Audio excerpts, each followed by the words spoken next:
Paris rewards a long weekend better than almost any city in Europe. 3 or 4 days is enough to stand under the Eiffel Tower, lose an hour in the Louvre, wander Montmartre and the Marais, and still spend your evenings exactly as you should, at a candlelit bistro table. But one decision makes or breaks it, and it isn't the route or the budget. It's what you lock in before you fly. Paris runs on timed entry tickets and booked tables, and the good ones go weeks ahead.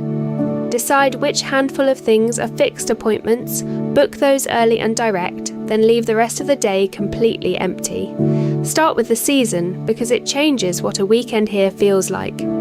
April to June is the best window of the year. Mild, long days, chestnut blossom and terrace weather without the August heat.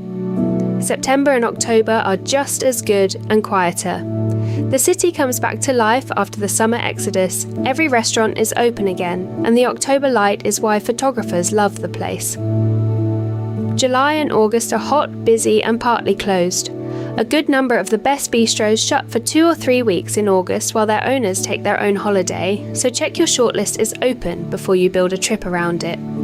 November to March is cheapest and quietest, grey and short on daylight, but the museums are calm and the December lights on the grand boulevards are lovely, and whatever the season, one scheduling win costs nothing. Come midweek. Tuesday to Thursday at the Louvre or the Orsay is a different experience from a Saturday. Now, how long and where to sleep? 3 to 4 nights is the right length, and more is not obviously better on a first visit. Take one base and stay in it, because Paris is small enough that changing hotels only costs you an afternoon. Saint-Germain and the 7th, on the left bank, are the classic romantic choice. Old cafes, the Luxembourg Gardens, superb bistros and an easy walk to the Orsay and the river. The Marais on the right bank is livelier and younger, with boutiques, wine bars, the Picasso Museum and Place des Vosges on the doorstep.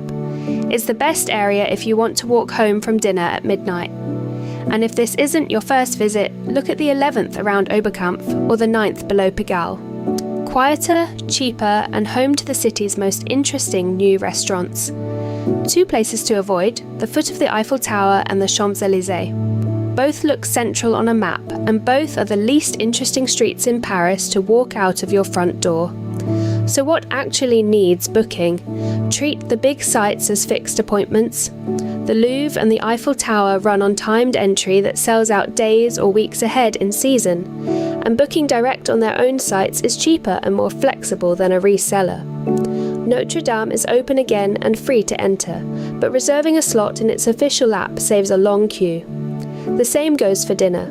The small, well-reviewed bistros take bookings a month or more out, and there is no walking in. Then check the closing days, because this is the most common way a Paris weekend loses a morning. The Louvre closes on Tuesdays, the Orsay closes on Mondays. Now, the skipping. The Louvre is unwinnable, so don't try to win it. Pick one wing, go at opening, and leave after 2 or 3 hours while you're still enjoying it. The Orsay, in its old railway station, is the one most people end up loving more. Sainte-Chapelle takes 20 minutes and is worth every one of them. And the Eiffel Tower is best from the top at dusk, or from a cafe table at the Trocadero with no ticket at all. Here's a shape that works. Day 1, the left bank. The Orsay at opening, a long lunch in Saint-Germain, then the Luxembourg Gardens and a slow wander through the Latin Quarter. Day 2, the islands and the Marais. Sainte-Chapelle early, while the morning light is coming through the glass, then Notre Dame, and an ice cream on the little island next door. Spend the afternoon at Place des Vosges and the Picasso Museum, and go up the Eiffel Tower at dusk. Day 3, the Louvre at opening, one wing only, out by lunch, then up to Montmartre for the village lanes behind Sacré-Cœur and the view as the light goes. With a 4th day, either Versailles as a half-day trip on the train, or better on a first visit, nothing scheduled at all. The Orangerie, with Monet's water lily rooms, takes under an hour, and Canal Saint-Martin on a Sunday, when the roads beside it close to traffic, is where Paris goes to sit on the ground with a bottle of wine. Which brings us to moving around. Walk first, metro second, and skip taxis almost entirely. Central Paris is far more compact than the map suggests. Saint-Germain to the Marais is a half-hour along the river, and walking is how you actually see the city. When you do need the metro, it's fast and cheap. load fares onto a rechargeable Navigo Easy card or into the transport app. From the airports, the train runs straight in from Charles de Gaulle and Metro Line 14 runs direct from Orly. With luggage or a group, a taxi into the centre is a fixed, published flat fare. Take one from the official rank, never from someone who approaches you in the terminal. Keep your bag zipped and in front of you. Pickpocketing, not crime, is the realistic nuisance, and it concentrates on Line 1, the Louvre and the Eiffel Tower. Tipping isn't expected because service is included by law. And say bonjour first.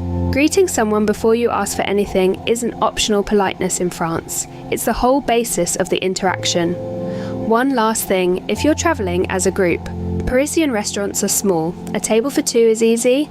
A table for 12 rules out most of the places you'd want to eat. Book every dinner before you fly and look at the bouillon, the big, cheap, old-style brasseries that will seat 8 without notice. So, pick your dates, come midweek if you can, and book the handful of things that are genuinely fixed. 1 museum, 1 tower, the dinners you care about. Then leave the middle of every day empty, because in Paris the best hours are the unplanned ones. Full guide at VoyageKeep.com.